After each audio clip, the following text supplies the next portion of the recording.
بسم اللہ الرحمن الرحیم ونصلی علی رسولہ الکریم بسم اللہ الرحمن الرحیم۔ حضرات گرامی قدر، فیصلے کا دن اور جزا و سزا کا اصل دن تو یوم حساب ہے، لیکن اللہ تبارک و تعالی نے دنیا کے اندر بھی چیک اینڈ بیلنس کا ایک نظام جو ہے اسے قائم کیا ہوا ہے۔ الدین یعنی جزا کے بنیادی طور پہ 4 درجات ہیں۔ ایک درجہ یہ ہے کہ اللہ تبارک و تعالی انسانوں کے گناہوں کی پاداش کے اندر ان کو دنیا ہی کے اندر کافی حد تک مصائب، تکالیف اور مشکلات کے ذریعے ان کے گناہوں کو جھاڑ دیتے ہیں۔ دوسرا درجہ یہ ہے کہ اللہ تبارک و تعالی انسانوں کے گناہوں کو قبر کے عذاب کے ذریعے اس میں تخفیف کرتے ہیں۔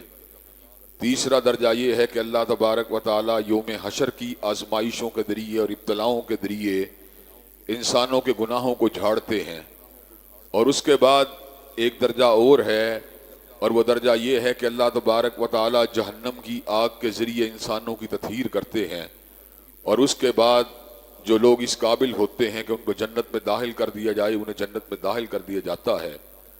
لیکن اس کے برعکس بھی کئی معاملات ہیں، اور وہ معاملات یہ ہیں کہ اللہ تبارک و تعالی کئی مجرموں کو دنیا کے اندر ان کے حد اعتدال سے تجاوز کر دینے کی وجہ سے گرفت کا نشانہ بناتے ہیں، اور گرفت کا نشانہ بنانے کے بعد ان کے پر اپنے عذاب کو مسلط کرتے ہیں، اور عذاب کو مسلط کرنے کے بعد عالم برزخ کے اندر بھی ان کے ساتھ سختی والا معاملہ کیا جاتا ہے، اور عالم حشر یعنی یوم حشر بھی ان کے پر سختی کی جائے گی، اور جہنم کے اندر ڈالے جانے کے باوجود بھی ان کی تطہیر نہیں ہوگی بلکہ وہ ہمیشہ جہنم کی آگ میں جلتے رہیں گے۔ حضرات گرامی قدر، اس کے برعکس مسلمانوں اور مومنوں کی ایک جماعت ایسی ہے جس کو اللہ تبارک و تعالی دنیا کے اندر بھی عافیت عطا فرمائیں گے، اور اس کے بعد عالم برزخ میں بھی عافیت ہوگی، یوم حشر بھی عافیت ہوگی، اور اس کے بعد اللہ تبارک و تعالی جو ہیں ان کے لیے جنت کے راستوں کو بھی کشادہ فرما دیں گے۔ تو ہماری یہ اللہ سے دعا ہونی چاہیے کہ اللہ تبارک و تعالی ہمیں آزمائشوں سے بچ بچا کر، تکالیف اور ابتلاؤں سے بچ بچا کر دنیا کے اندر بھی عافیت عطا فرما دے، اور آنے والی زندگی کی مشکلات اور مصائب کو بھی آسان فرما دے۔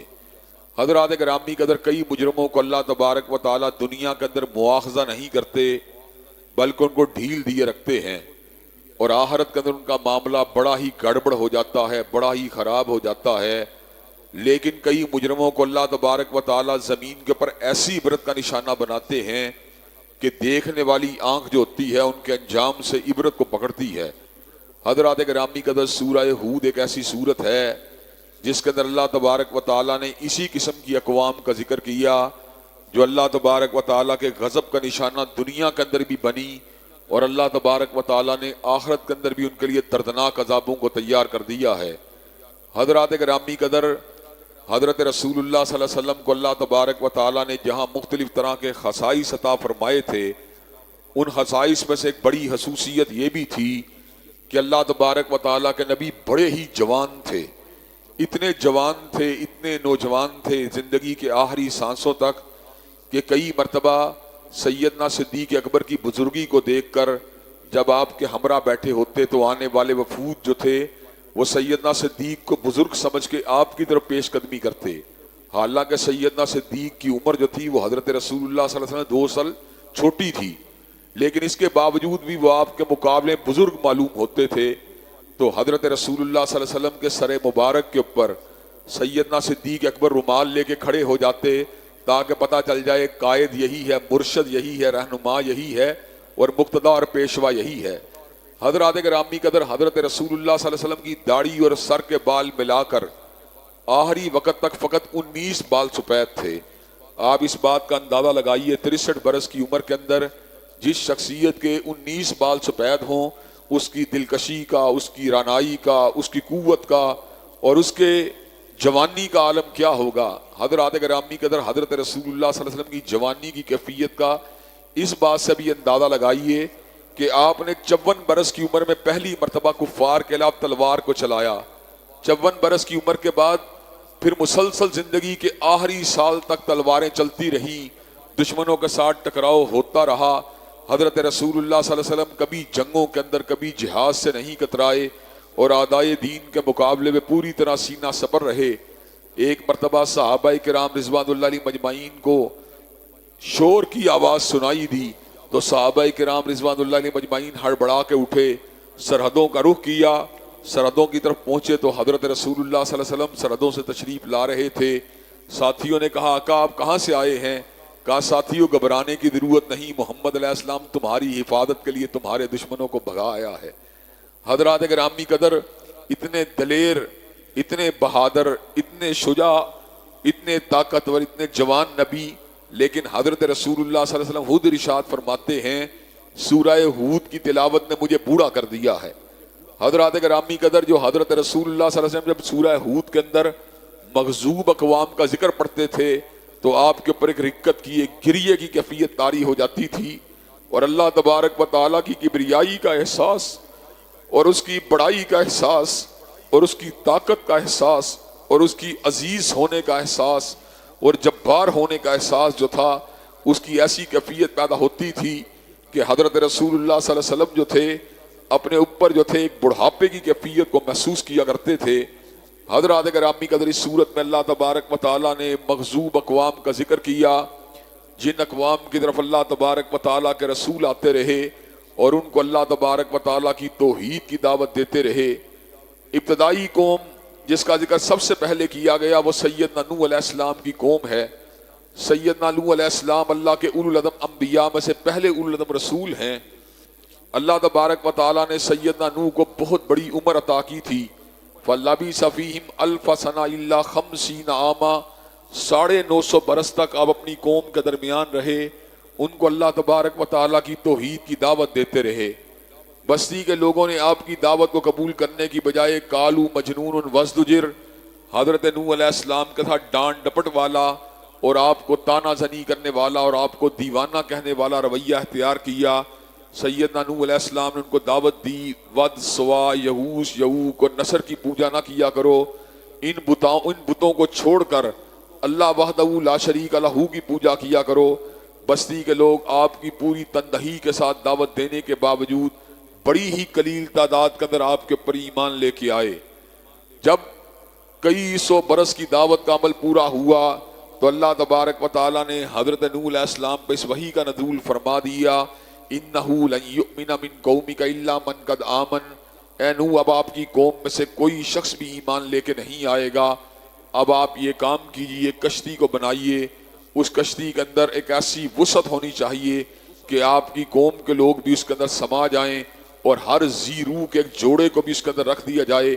میں آپ کی قوم کے اس نافرمانی کی وجہ سے ایک ایسے عذاب کو لے کے آنے والا ہوں جس سے زمین کے اوپر سب کافر مر جائیں گے اور تمام زیرو اشیاء کو ختم کر دیا جائے گا. سیدنا نوح علیہ السلام نے جب کشتی کو بنانا شروع کیا تو بستی کے لوگ کہنے لگے نبوت کو چھوڑ کے بڑھائی کا کام شروع ہو گئے ہو. حضرات گرامی قدر, تقدیر الہی بھی ایک اٹل حقیقت ہے. من یضلل اللہ من یہدہ اللہ فلا مضل لہ ومن یضللہ فلا ہادی لہ. جس کو اللہ تبارک و تعالی ہدایت دے اسے کوئی گمراہ نہیں کر سکتا اور جسے وہ گمراہ کرے اسے کوئی ہدایت نہیں دے سکتا. اللہ تبارک و تعالیٰ نے یہ چیز جو ہے اپنے نبیوں کو بھی ودیت نہیں کی کہ وہ جس کو چاہیں اس کو ہدایت مل جائے. اگر ایسا ہوتا تو نبیوں کے محبوب عزیزہ اقارب وہ لازماً توحید کے اوپر اور ایمان کے راستے کے اوپر گامزن ہو جاتے. حضرت نوح علیہ السلام کی اہلیہ اور آپ کا ایک بیٹا جو تھا وہ توحید کی دعوت سے راستے سے جو تھا ہٹا ہوا تھا. حضرت نوح علیہ السلام ان کو دعوت دیتے رہے لیکن انہوں نے دعوت کو قبول کرنے سے انکار کر دیا. حضرت نوح علیہ السلام کو چونکہ اس بات کا علم تھا کہ میرا بیٹا توحید کی دعوت کے اوپر نہیں ہے تو آپ اللہ تبارک و تعالیٰ سے دعا مانگا کرتے تھے کہ اللہ تبارک و تعالیٰ جب عذاب آئے تو میرے اہل کے اوپر عذاب نہیں آنا چاہیے. اللہ تبارک و تعالیٰ نے سیدنا نوح علیہ السلام کو یقین دہانی کروائی کہ آپ کے اہل خانہ کے اوپر میرا عذاب نہیں آئے گا. حضرات گرامی قدر, جب آپ کشتی کو بنا چکے اور اس کے اوپر لوگوں کو سوار کر چکے تو آپ نے اپنے بیٹے کو ندا دے کے یہ بات کہی وَنَادَ نُوحٌ ابْنَهُ وَكَانَ فِي مَعْزِلٍ يَا بُنَيَّ ارْكَب مَعَنَا وَلَا تَكُن مَعَ الْكَافِرِينَ. اے میرے بیٹے کافروں میں شامل مت ہو, میری کشتی کے اوپر بیٹھ کر سیدھے راستے کے اوپر چلنے والے لوگوں میں شامل ہو ہو جاؤ. تو بیٹے نے جواب میں بڑی عجیب بات کہی. بیٹے کو اس بات کا اپنی جگہ پہ گمان تھا, اس کی اسمپشن تھی کہ اللہ تعالیٰ کا عذاب یہ صرف اور صرف افسانے والی بات ہے, خشکی میں کہاں سیلاب آیا کرتے ہیں. تو کہنے لگا بفرض محال اگر آپ کا عذاب جو اس کی آپ بات کرتے ہیں, جس کی وعید سناتے ہیں, وہ آ بھی گیا تو ساوی الی جبل یاسمنی من الماء, وہ سامنے نظر آنے والا اونچا پہاڑ جو ہے مجھے اس پانی سے بچا لے گا. سیدنا نوح علیہ السلام نے اس کو کہا لا عاصم اليوم من امر اللہ الا من رحم.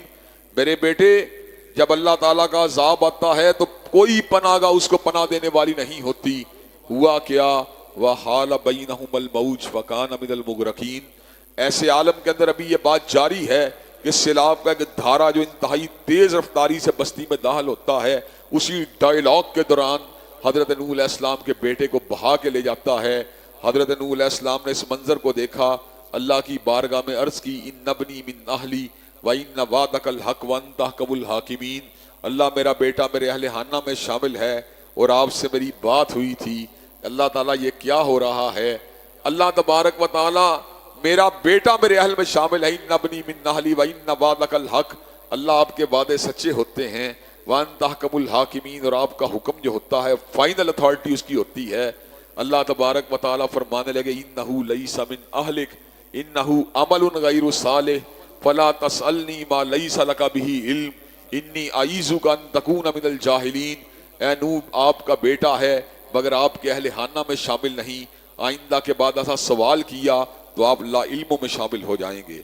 حضرت نوح علیہ السلام نے پروردگار عالم کی بارگاہ میں آ کر دعا مانگی ربی انی اعوذ بک ان اسألک ما لیس لی بہ علم والا تغفر لی وترحمنی اکن من الخاسرین.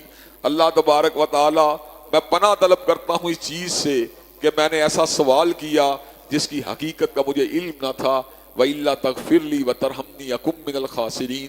اللہ اگر آپ نے مجھے معاف نہ کیا اور میرے اوپر رحم نہ کھایا تو میں خسارہ پانے والوں میں شامل ہو جاؤں گا.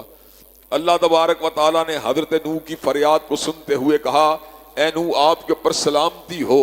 اللہ تبارک و تعالیٰ نے آپ پہ برکات اور سلامتی کا نزول فرما دیا. اور حضرت نوح علیہ السلام جو تھے اپنے اہل خانہ کے ساتھ اور ان مومنین کے ساتھ جنہوں نے اللہ کی توحید کا راستہ اختیار کیا تھا, اللہ نے ان کے ساتھ زمین کو دوبارہ آباد فرما دیا. اس کے بعد اللہ تبارک و تعالیٰ نے سیدنا ہود علیہ السلام کی قوم کا ذکر کیا کہ قوم عاد کے لوگ بڑے قد آور لوگ تھے, بڑے اونچے لوگ تھے اور اللہ تبارک و تعالیٰ کی توحید سے بالکل برگشتہ تھے. حضرت ہود علیہ السلام ان کو اس بات کی دعوت دیتے رہے کہ اللہ تبارک و تعالیٰ سے ڈر جاؤ اور اس کی بارگاہ میں آ کے استغفار کیا کرو. اللہ تبارک و تعالیٰ کے نبی حضرت ہود نے کہا یرسل السماء علیکم مدرارا ویزدکم قوتا الی قوتکم. اللہ تبارک و تعالیٰ سے استغفار کرنے کا نتیجہ یہ نکلے گا کہ اللہ تبارک و تعالیٰ تمہارے بے رحمت والی بارشوں کا بھی نزول فرمائے گا اور تم اپنی طاقت پہ بڑے گھمنڈ ہو, اللہ تمہاری طاقت کو اور بڑھا دے گا. حضرات گرامی قدر استغفار جو ہوتا ہے, توبہ جو ہوتی ہے, اس کی وجہ سے انسان کی روحانی جسمانی کمزوریاں دور ہو جاتی ہیں اور اللہ تبارک و تعالیٰ اس کو قوت اور پاور اور طاقت سے نواز دیتے ہیں. حضرات گرامی قدر لیکن بستی کے لوگ بڑے ہی گھمنڈی تھے, کہنے لگے من اشد منا قوہ, تم پتہ نہیں کون سے اللہ کی بات کرتے ہو, ہم سے بڑا طاقتور کون ہو سکتا ہے. حضرات گرامی قدر جب اللہ تبارک و تعالیٰ نے قوم کے گھمنڈ کو دیکھا تو اللہ تبارک و تعالیٰ نے اپنے ایک نادیدہ عذاب کو ان کے اوپر مسلط کر دیا کہ یہ بڑے گھمنڈی ہیں, میں ان کو دیکھنے والی طاقت کے ذریعے نہیں اڑاؤں گا بلکہ اپنی ان دیکھی ہواؤں کے ذریعے ان کو اڑا دوں گا. حضرات گرامی کا جب ان دیکھی ہوائیں آئیں تو انہوں نے اکھاڑ کر ان کو یوں پھینکا, زمین کے اوپر یوں پڑے تھے کانہم اعجاز نخل خاویہ, جس طرح کٹے ہوئے کھجور کے تنے پڑے ہوتے ہیں. حضرات گرامی کا اللہ تبارک و تعالیٰ فرماتے ہیں اس ہوا کی ایسی ڈائریکشن تھی تو دمر کل شیء بامر ربھا کہ اس نے ہر چیز کو پائمال کر کے رکھ دیا, ہر چیز کو رگڑ کے رکھ دیا, ہر چیز کو برابر کر دیا. حضرات گرامی قدر آج سے کچھ سال پہلے کی بات ہے, ایک دن لاہور کے اندر بڑا ہی تیز طوفان آیا. جب طوفان ٹل گیا تو حضرات گرامی قدر اپنے گھر سے باہر نکلا, میں نے بڑا عجیب منظر دیکھا. جو بڑے بڑے لوہے کے پول تھے وہ اپنی بالکل جڑوں کے پاس سے بینڈ ہو کے زمین کے اوپر لیٹے ہوئے تھے. تو میرے ذہن میں اس وقت یہی آیت آئی تدمر کل شیء بامر ربھا، اللہ تبارک و تعالیٰ کے عذاب اور اس کی اندیکھی مخلوق بھی جب کسی چیز میں مسلط ہوتی ہے تو اللہ تبارک و تعالیٰ اس کو ہر چیز کو اس کے ذریعے پائے مال کر کے رکھ دیتے ہیں۔ حضرات گرامی قدر قوم ہود کے لوگ یعنی قوم عاد کے لوگ اپنی نافرمانیوں کی وجہ سے قصہ پرینہ بن گئے۔ اس کے بعد اللہ تبارک و تعالیٰ نے حضرت صالح کا ذکر کیا جو قوم سمود کی طرف آئے اور اپنی قوم کے لوگوں کو اللہ تبارک و تعالیٰ کی توحید کی دعوت دینے لگے۔ ان کی قوم کے لوگوں نے کہا اے صالح اگر آپ سچے ہیں تو اللہ تبارک و تعالیٰ کی کسی نشانی کو ہمارے سامنے پیش کیجئے۔ حضرت صالح نے اللہ سے دعا مانگی اللہ کسی حسی معجزے کو ظاہر فرما دے۔ اللہ تبارک و تعالیٰ کے حکم سے بستی کا ایک بڑا پہاڑ پھٹا، اس پہاڑ کے اندر سے ناقۃ اللہ یعنی اللہ کی پیدا کردہ اونٹنی باہر نکلی جس نے حیاتیاتی اعتبار سے بغیر ماں اور بغیر باپ کے جنم لیا تھا۔ حضرات گرامی قدر اس نے باہر نکل کے ایک بچہ دیا جس نے بغیر باپ کے جنم لیا تھا۔ اتنی نشانیاں ماں کے پیٹ کی بجائے پہاڑ کے دامن سے اللہ کے امر سے پیدا ہونے والی اونٹنی اور اللہ کے حکم سے اس کے گھر پیدا ہونے والا اس کا بچہ حضرات گرامی قدر بستی کی چراگاہوں میں پھرتی تھی اور اتنا دودھ دیتی تھی کہ پوری بستی کے لوگ بھی اگر اس کے دودھ کو پیتے تو اس کے دودھ کے اندر کوئی کمی واقع نہ ہوتی تھی۔ حضرات گرامی قدر اتنی بڑی نشانی کو دیکھ کر بجائے اس کے کہ اسلام اور ایمان کے راستے کو اختیار کر لیا جائے، ان ظالم قوم سمود کے لوگوں نے اونٹنی کی کونچوں کو کاٹ دیا، اس کو شہید کر دیا۔ اللہ تبارک و تعالیٰ نے ان کے پر عذاب کو مسلط کیا۔ فرشتے نے چیخ ماری، اس انداز میں چیخ ماری کہ ان کی کھوپڑیاں پھٹ گئیں، ان کے بھیجے اڑ گئے اور زمین کے پر ان کا نشان بھی باقی نہ رہا۔ حضرات گرامی قدر ایک چنگھاڑ کو اور ایک چیخ کو ان کے پر مسلط کر کے ان کو قصہ پرینہ بنا دیا گیا۔ اس کے بعد اللہ تبارک و تعالیٰ نے دو ایسی اقوام کا ذکر کیا جن اقوام کے اندر اخلاقی اعتبار سے بہت بڑے بڑے عیب پائے جاتے تھے۔ قوم سدوم کا ذکر جب بھی ہم پڑھتے ہیں تو ہمیں ہمیشہ ان کے جنسی جرائم کا ذکر ملتا ہے جو کہ ان کا امتیازی جرم ہے۔ حضرات گرامی قدر حضرت لوط علیہ السلام ان کو دعوت دیتے تھے کہ تم کس طرح کی فحاشی کے مرتکب ہوتے ہو۔ اتاتون الفاحشۃ ما سبقکم بہا من احد من العالمین، تم نے ایسی فحاشی کا ارتکاب کیا ہے جس کا ارتکاب کائنات میں کسی نے نہیں کیا۔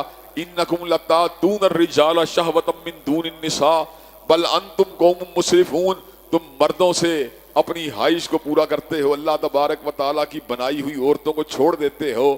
حضرات گرامی قدر بستی کے لوگ حضرت لوط علیہ السلام کی دعوت کو قبول کرنے کی بجائے ان کی طہارت کے تزکیے کا مذاق اڑایا کرتے تھے۔ حضرت لوط علیہ السلام مجسمہ طہارت تھے، مجسمہ للہیت تھے، اپنی قوم کے لوگوں کو دعوت طہارت دینے کے ساتھ ساتھ اللہ کی بارگاہ میں یہ پناہ بھی مانگا کرتے تھے، ربی نجینی واہلی مما یعملون، اللہ مجھے اور میرے اہل خانہ کو ان کے مکر سے، ان کے دجل سے، ان کی بد کرداری سے محفوظ رکھنا۔ اللہ تبارک و تعالیٰ نے حضرت لوط علیہ السلام کی اس دعا کو اس انداز میں قبول و منظور فرمایا کہ عذاب کے فرشتوں کو جب ان کے پاس بھیجا، عذاب کے فرشتے جو تھے بڑے خوبصورت نوجوانوں کے روپ میں آئے۔ بستی کے لوگ جو تھے اپنی خواہشات اور شیطانی خواہشات کے اسیر تھے، ان کو اس بات کی اطلاع ملی حضرت لوط علیہ السلام کے گھر جو ہیں وہ خوبصورت نوجوان آئے ہیں، انہوں نے آپ کے گھر کا جو ہے محاصرہ کر لیا۔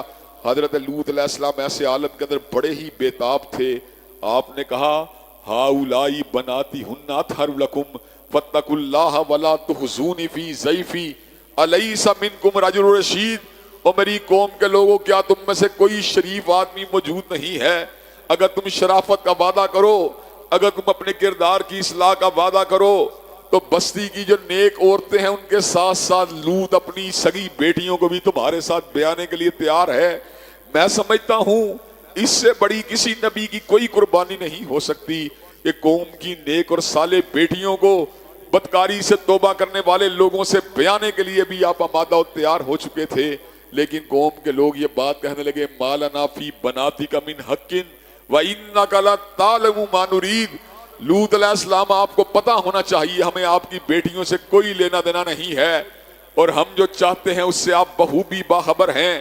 حضرات گرامی قدر سیدنا لوط علیہ السلام ایسے عالم کے اندر بڑے ہی پریشان تھے اور میزبانی کی ذمہ داریوں کی وجہ سے بڑے ہی پریشر کے اندر تھے، نفسیاتی اور اعصابی دباؤ کا شکار ہوئے۔ تو اللہ تعالیٰ کے رسولوں نے کہا لوط علیہ السلام کیوں گھبراتے ہیں؟ ہم آپ کے رب کے بھیجے ہوئے رسول ہیں، ان کی کیا اوقات ہے، یہ تو ہمیں چھو بھی نہیں سکتے۔ آپ اپنے اہل خانہ کے ساتھ باہر نکل جائیے۔ اور پھر وہی بات جس کا ذکر میں نے سیدنا نوح کے باب میں کیا تھا، ہدایت دینا یہ اللہ کے قبضہ و اختیار میں ہے۔ اللہ تبارک و تعالی اعلان فرماتے ہیں فَنَجَّيْنَاهُ وَأَهْلَهُ أَجْمَعِينَ إِلَّا امْرَأَتَهُ كَانَتْ مِنَ الْغَابِرِينَ، ہم نے اس کے اور اس کے سارے اہل خانہ کو بچا لیا۔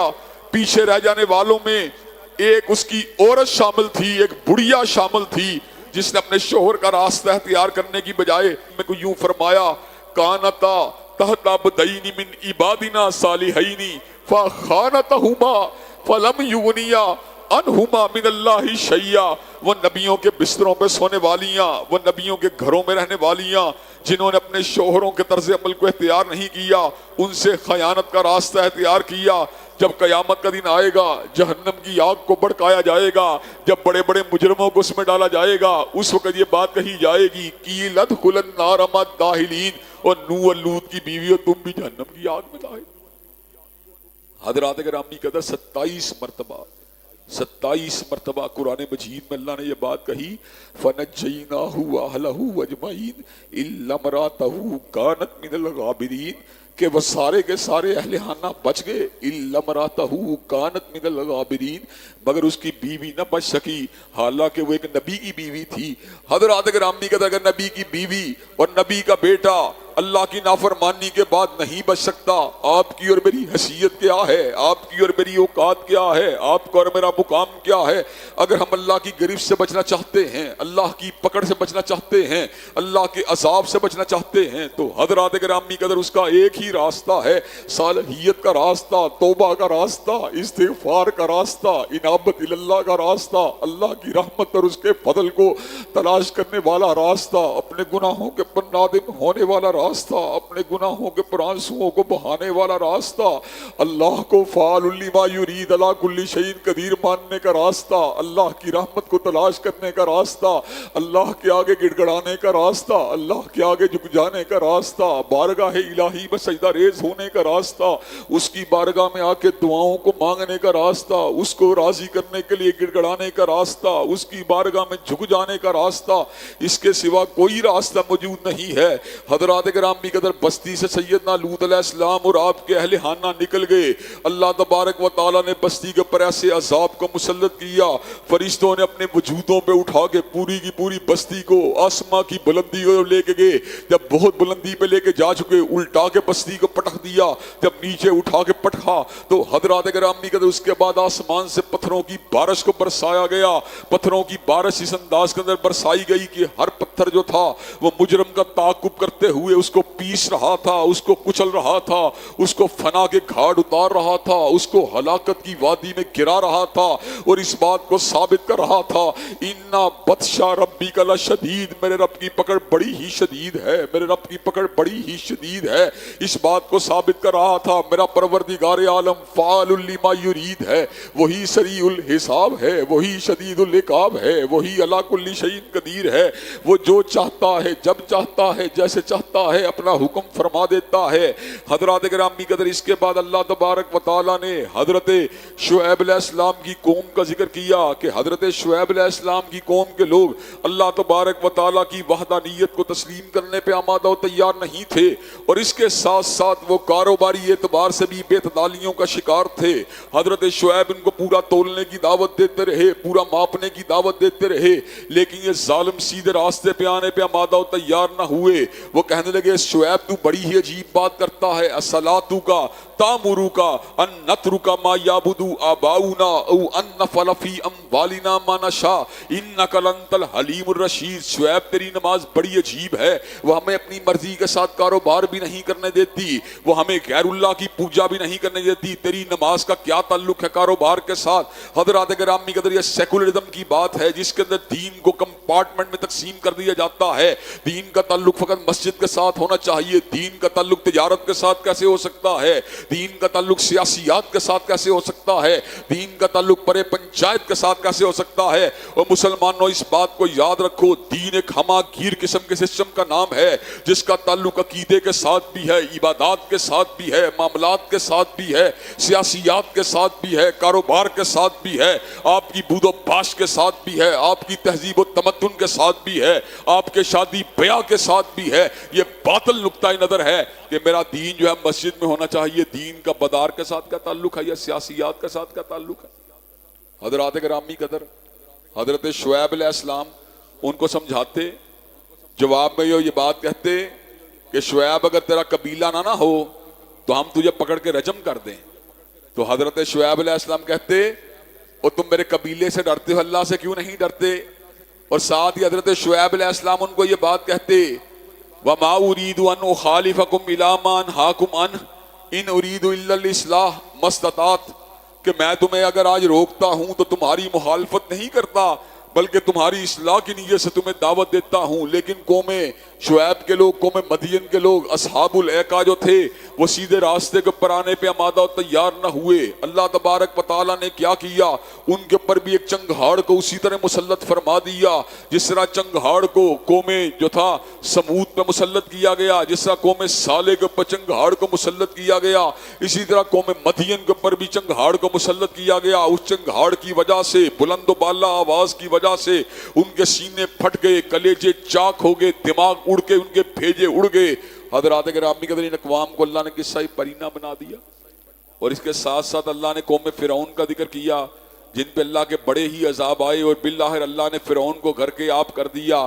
اللہ نے ان اقوام کا ذکر کرنے کے بعد ہمیں اس بات کی ہماری توجہ کو مبذول کروایا، گو حقیقی حساب تو یوم حساب کا دن ہوگا، لیکن دنیا کے اندر بھی جھٹکے لگتے رہیں گے، دنیا کے اندر بھی تمہیں میں تنبیہ کرتا رہوں گا۔ اللہ تبارک و تعالیٰ کے حبیب نے اللہ سے دعا مانگی تھی، اللہ میری قوم کو اجتماعی عذاب کی نظر نہ کرنا۔ اللہ کے حبیب کی دعا جو ہے وہ آج اللہ نے قبول کی ہے، ہم اجتماعی عذابوں سے بچے ہوئے ہیں۔ وگرنہ ایمانداری کی بات کیا ہے، ہمارے اندر قوم مدین کی طرح جو ہے بے تعدالیاں موجود ہیں، کاروبار میں ڈنڈیاں موجود ہیں، ہماری قوم کے اندر قوم لوط والا عمل شنی بھی موجود ہے، ہماری قوم کے اندر قوم نوح والی بد اعتقادی بھی موجود ہے۔ اس کے باوجود بھی حضرت رسول اللہ صلی اللہ علیہ وسلم کی اجتماعی دعا سے بچنے کی، اپنی امت کے لیے آپ نے دعا مانگی تھی، اللہ میری امت کو اجتماعی عذابوں سے بچا لینا، اس کی وجہ سے ہم بچے ہوئے ہیں۔ اب ہونا کیا چاہیے؟ 30 سال تو گناہوں میں بتا دیے، 30 سال تو بد اعتقادی میں بتا دیے، 40 سال تو برے عقیدے میں گزار دیے، 50 سال تو برا بدکرداری کے اندر، زناکاری کے اندر، ہوس کے اندر گزار دیے۔ اب کیا ہونا چاہیے؟ اب ایک ہی راستہ ہے، توبہ کا راستہ، انابت اللہ کا راستہ، اللہ کی بارگاہ میں گڑ گڑانے کا راستہ، اور اصلاح کے پختہ عزم کا راستہ، اور نیکیوں کو اختیار کرنے کا راستہ، تقوی کا راستہ، للہیت کا راستہ، اللہ سے ڈر جانے کا راستہ، اللہ کی پکڑ سے بچ جانے کی کوشش کرنے کا راستہ۔ بلا من اسلم وجہہ للہ وہو محسن فلہ اجرہ عند ربہ ولا خوف علیہم ولا ہم یحزنون۔ جو اللہ کے آگے اپنے سر کو جھکا دے گا، اپنے نفس کو اس کے سپرد کر دے گا، اس کا اجر پروردگار عالم کے پاس، اللہ اس کے خوف بھی دور کر دے گا، غم بھی دور فرما دے گا۔ حضرات گرامی قدر، یہ پیغام تھا سورہ ہود کا۔ اللہ تبارک و تعالیٰ سے دعا ہے اللہ تبارک و تعالیٰ ہمیں ان تمام افعال شنی سے بچائے جن کی وجہ سے سابقہ اقوام پہ اللہ کا عذاب آیا، اور ہماری اصلاح کر کے ہمیں سیدھے راستے پہ چلنے کی توفیق دے۔ وآخر دعوانا الحمدللہ رب العالمین۔ تو ویورز، اگر آپ نے ابھی تک ہمارے چینل کو سبسکرائب نہیں کیا تو برائے مہربانی ہمارے چینل کو سبسکرائب کر دیں اور بیل آئیکن کے بٹن کو پریس کرنا نہ بھولیں۔